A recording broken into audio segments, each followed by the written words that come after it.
안녕하십니까. 조선일보 경제부의 박사기자 방현철입니다. 오늘은 위클리 비즈와 함께 글로벌 경제 주요 이슈를 다뤄보는 시간을 갖도록 하겠습니다.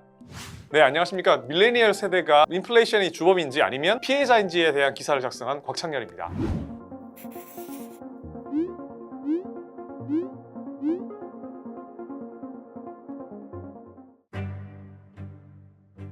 경제학에서는 물가가 올라가신 두 가지 요인을 하나는 비용 인상, 하나는 수요 견인으로 보는데요. 코로나19 이후에는 거의 다 비용이 올라가서 러시아, 우크라이나 전쟁 때문에 그다음에 중국이 봉쇄 정책을 펼치면서 원자재 값이 상당히 올라가니까 그에 따라서 물가가 올라갔다고 봤죠. 예를 들어서 우리가 짜장면이나 짬뽕에 양파도 들어가고 면도 들어가는데 또 가스도 써야 되고 석유도 들어가는데 그런 값이 올라가다 보니까 물가가 올라갔다고 봤던 거죠. 그런데 우리가 계속 이것만 쳐다보다가 보니까 이것 말고는 또 수요 견인, 그러니까 물건을 사겠다는 사람이 많아지니까 인플레이션이 일어났다는 거죠. 그러면 이 물건을 사는 사람이 많아졌다는 건 누구 때문이냐를 봤을 때 미국에서는 밀레니얼 세대, 그러니까 우리나라로 치면 한 20대 후반에서 40대 초반에 있는 사람들이 대거 물건을 사러 들어갔다. 그러니까 이 사람들이 물건 값을 끌어올리고 있다. 이런 견해가 등장하는 것입니다.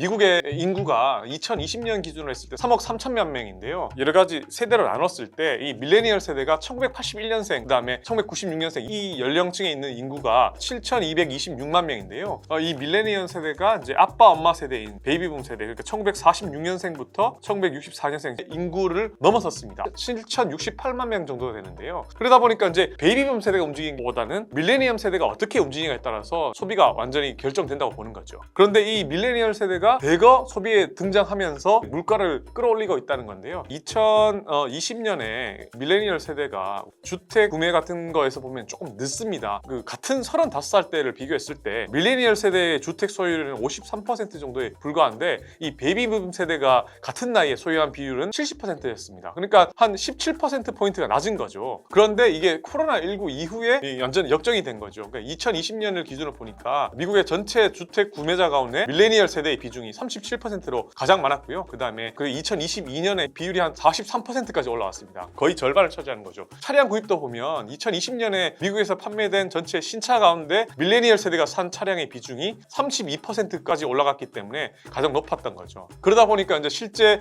소비자 물가에도 반영이 되는데요. 최근에 이제 미국 노동부가 발표한 소비자 물가 지수를 보면 에너지와 음식을 제외한 항목의 물가는 전체 평균 한 5.9% 정도 올랐는데 이 새 차의 구매 물가는 이보다 훨씬 높은 11.4%, 자동차 부품이나 이 장비와 관련된 거는 14.9%나 올랐습니다. 결국 밀레니얼 세대가 차량 구매에 어떤 영향을 끼쳤다고 보는 거죠.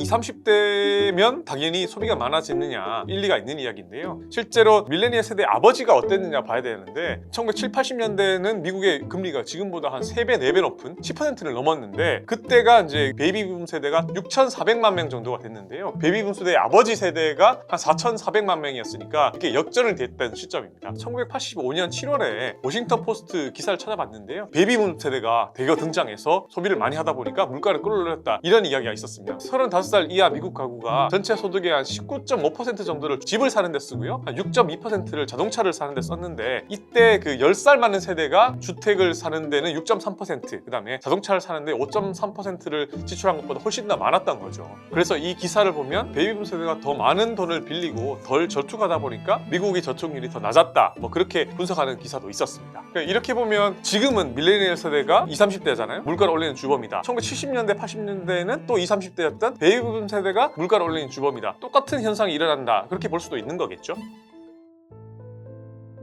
밀레니얼 세대가 이제 40살 이전에 두 번의 경제 침체를 겪었다고 이야기를 하는데요. 한 번은 2008년에 우리가 알았던 그 미국발 글로벌 금융위기가 있었죠. 그 다음에 90년대 후반에 우리나라 같은 경우는 IMF도 있었는데요. 20, 30대가 지금 인생에서 가장 큰 소비를 해야 될 때잖아요. 집도 사야 되고 자동차도 좋은 거 사야 되고 거의가 돈을 써야 되는 시기인데 이때 경제 침체가 오고 그 다음에 이렇게 물가가 뛰니까 가장 피해를 본 세대라는 이야기를 할 수 있는 거죠. 그러니까 미국에서도 이런 이야기가 있는데요. 역사적인 불황기에 졸업과 취업을 하다 보니까 막상 사회에 나와서 돈을 벌다 보는데 임금은 오르지 않고 그 다음에 대학 다닐 때 있었던 학자금 대출 같은 게 아직까지 부담으로 다가오니까 밀레니얼 세대는 진짜 이 고통받는 세대다 이런 이야기가 나오는 거죠.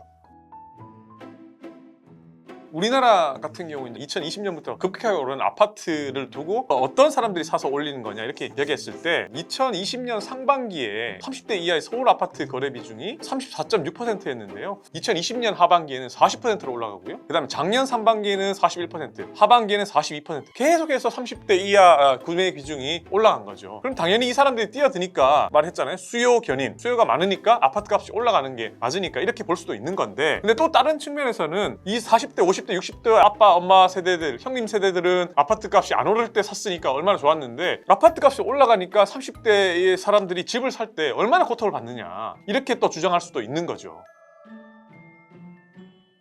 아무래도 요새 주변 사람들 보면 코인을 얼마 벌었다, 내가 주식에서 얼마 벌었다, 돈 번 사람만 보이잖아요. 그러다 보니까 이런 사람들은 이제 대거 쓸어 나가잖아요. 실제 그래서 우리나라 작년에 국내 백화점 3사의 명품 매출 가운데 20, 30대 비중이 롯데백화점은 45%, 신세계는 50%, 그 다음에 현대백화점도 48%, 그러니까 거의 절반이 20, 30대 명품족들이 썼다는 거예요. 그러니까 이런 사람들이 있는 반면에 뭐 인스타그램 이런 거 보면 나 오늘 한 푼도 안 썼어 이렇게 그런 거 보여주면서 무지출 챌린지라고 하는데 이런 사람도 보이거든요. 이 소득 격차가 너무 커지다 보니까 양극화 현상이 보여지고 있는 겁니다. 이 기사를 쓰고 나서 보니까 갈라치기 하는 것이 아니냐 이런 댓글도 봤는데요. 이 갈라치기 하려고 아니라 실제로 이제 피해 보는 사람들의 목소리를 들었고, 물론 사재기 하는 사람이나 고급 호텔에 가는 사람도 우리 주변에 많이 보이지만 그거 자기 능력대로 갈 수 있는 사람이 몇 명 되겠습니까? 아파트도 살고 싶은 곳에 특정 지역에 가서 현금으로 가서 콱 주고 대출 이자가 몇 %냐 이런 거를 고려하지 않고 살 수 있는 사람이 우리나라에 얼마나 되겠습니까? 그죠? 근데 지금 30대들이 아파트 살려고 하면 일단 금리가 얼마 올랐냐, 이게 변동금리인지 고정금리인지, 그러니까 앞으로 어떻게 되는지, 기준금리가 미국에서 올리니까 어떻게 되고 우리나라에서 올리면 어떻게 되는지 그거에 계속해서 신경 써서 1, 2년 후에 집값이 떨어지지 않을까 이렇게 고민하는 사람들이 대부분이잖아요. 나는 집을 샀어 하는 이 세대들이 외면하는 게 아니라 좀 더 공감을 해줘야 되는 거 아니냐 그런 생각이 들었습니다. 세대별로 공감이 돼야지 앞으로 이게 사회 갈등이 줄어들지, 야 이건 니네 일이니까 니네가 알아서 해 이렇게 하다 보면은 이 경제에서의 있던 갈등이 사회나 정치까지도 영향을 크게 미칠 수 있지 않을까 이런 생각을 해봤습니다. 네, 지금까지 위클리 비즈팀의 곽창렬이었습니다. 감사합니다.